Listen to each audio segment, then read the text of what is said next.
अक्सर आपने इस सीज़न में देखा होगा कि आप कोई भी सोरासिस का ट्रीटमेंट ले रहे हैं तब भी कुछ पेशेंट में सोरासिस बढ़ जाता है, दवाइयों से ठीक नहीं होती। इसमें आप कैसे रहते हैं, क्या सोचते हैं, कितने खुश हैं, कितने काम है, कंपोज्ड हैं, वो भी मैटर करता है। तो आप कोई भी जानकारी चाहते हैं तो आप जो हम डिस्क्रिप्शन बॉक्स में फॉर्म देते हैं उन सवालों के जवाब दे सकते हैं, अपना एक ट्रीटमेंट पा सकते हैं।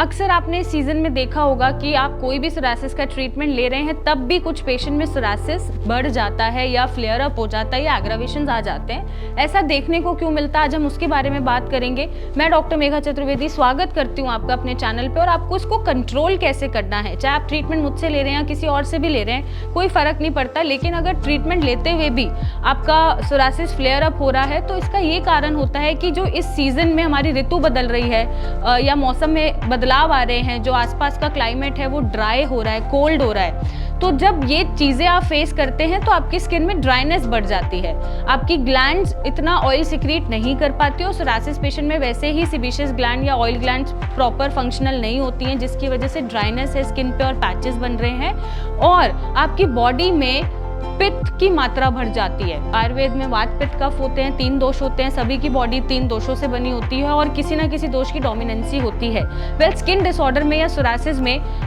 हो सकता है कि पित्त की डोमिनेंसी रहती है पेशेंट की बॉडी में ज़्यादा या वात की डोमिनेंसी रहती है।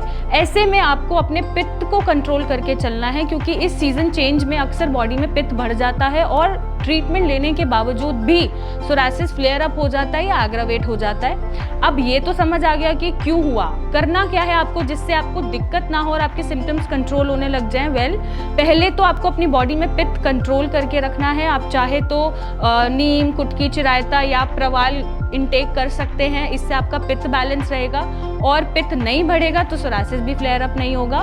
दूसरी चीज़ ये तो हो गई मेडिसिनल पार्ट। दूसरी चीज़, आपको अपने डाइट में इतना काबू होना चाहिए कि आप ऐसा कोई भी इनटेक नहीं करेंगे डाइट का जिससे आपकी बॉडी में पित्त बढ़े। जैसे नॉनवेज है, बाहर का खाना है, स्पाइसेस है, बहुत ज़्यादा मिर्ची है, लाल मिर्ची है, नमक है, नॉर्मल नमक नहीं खाएंगे, अल्कोहल इनटेक है, टोबैको है। तो इन चीज़ों का सेवन आपको रोकना पड़ेगा जिससे पित्त कंट्रोल रहे, बढ़े ना और आपका लिवर डीअरेंज ना हो। आप चेक कराइएगा, जिनका भी सोरासिस इस समय बढ़ रहा होगा ट्रीटमेंट लेने के बावजूद भी ज़रूर उनके लिवर लेवल डीअरेंज हो रहे होंगे या SGOT SGPT बढ़ रहा होगा, तो वो आपको नहीं बढ़ने देना है। नंबर 3, आपने अपनी स्किन को ड्राइनेस से बचाना है। आप हाइड्रेटेड रखिए अपनी स्किन को, पानी पीते रहिए, कोकोनट वाटर ऐड कर दीजिए या फिर ऊपर से आप क्रीम या मॉइस्चराइजर लगाते रहिए या सिया आयुर्वेदा का जो क्रीम आता है सोरासिस पेशेंट के लिए, जो लोशन हमने बनाया है, आप उसको प्रेफर कर सकते हैं, क्योंकि कोई भी सोरासिस पेशेंट के लिए कोई मॉइस्चराइजर नहीं बनाता है और सिया आयुर्वेदा आपको स्पेशल केयर दे रहा है अपनी स्किन का ध्यान रखने के लिए। आप वो मॉइस्चराइजर यूज़ कर सकते हैं, सिर्फ सोरासिस पेशेंट को ध्यान में रख के, उनकी तकलीफ को ध्यान में रख के बनाया गया है। आप वो अप्लाई कर सकते हैं या जो आपको सूट करता है आप वो अप्लाई कर सकते हैं।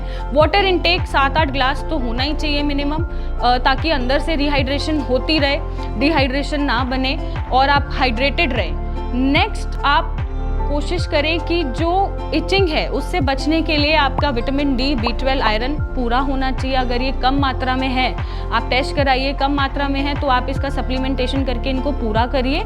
और लास्ट, आप कोशिश करिए कि जो तेल है, जो नारियल तेल है, उसमें कपूर मिला के, जो मैं हर वीडियो में बताती हूँ, वो जब आप अप्लाई करना शुरू करेंगे या आप ऑलिव ऑयल लगा के भी अपनी ड्राइनेस और फ्लेकिंग को रोक सकते हैं।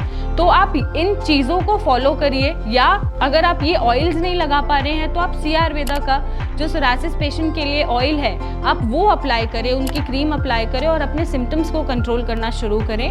और अगर आप यहाँ पर सिम्टम्स कंट्रोल कर गए ये चीज़ें फॉलो करके, तो आपका सोरासिस एग्रावेट नहीं होगा और कभी भी आगे रिलैप्स नहीं होगा, क्योंकि आपको पता रहेगा कि ये चीज़ें नहीं करनी है। नेक्स्ट, गर्म पानी का ज़रूर ध्यान रखिएगा, बहुत ज़्यादा गर्म पानी से मत नहाइएगा। पानी का टेम्परेचर 35 से 37 डिग्री होना चाहिए, गुनगुना होना चाहिए, ना ज़्यादा ठंडा होना चाहिए ना बहुत गर्म होना चाहिए, उससे भी सोरासिस बढ़ता है। एंड एट द लास्ट, आपको स्ट्रेस नहीं लेना है, क्योंकि सोरासिस ऐसी बीमारी है जो सिर्फ दवाइयों से ठीक नहीं होती। इसमें आप कैसे रहते हैं, क्या सोचते हैं, कितने खुश हैं, कितने काम है, कंपोज्ड हैं, वो भी मैटर करता है। तो आप कोई भी बीमारी हराने के लिए, स्पेशली सोरासिस, आपका खुश रहना ज़रूरी है, स्ट्रेस फ्री रहना ज़रूरी है और कॉन्फिडेंस रखिए और इस बीमारी से निकल के आइए और इस पे विजयी पाइए। तो अगर ये चीज़ें आप कर लेंगे तो आपका सोरासिस नहीं रिलैप्स होगा, नहीं फ्लेयर अप होगा और शायद डॉक्टर्स की ज़रूरत नहीं पड़ेगी। तो आप कोई भी जानकारी चाहते हैं तो आप जो हम डिस्क्रिप्शन बॉक्स में फॉर्म देते हैं उन सवालों के जवाब दे सकते हैं, अपना एक ट्रीटमेंट पा सकते हैं, सोल्यूशन पा सकते हैं, कंसल्टेंसी ले सकते हैं स्पेशलाइज्ड डॉक्टर से, मेरी टीम से, और इसका एक सही डायरेक्शन में इलाज पा सकते हैं। तो आप कॉल भी कर सकते हैं, इमेजेस भेजिए, अपने सोरासिस पे विजयी पाइए। Thank you and take care.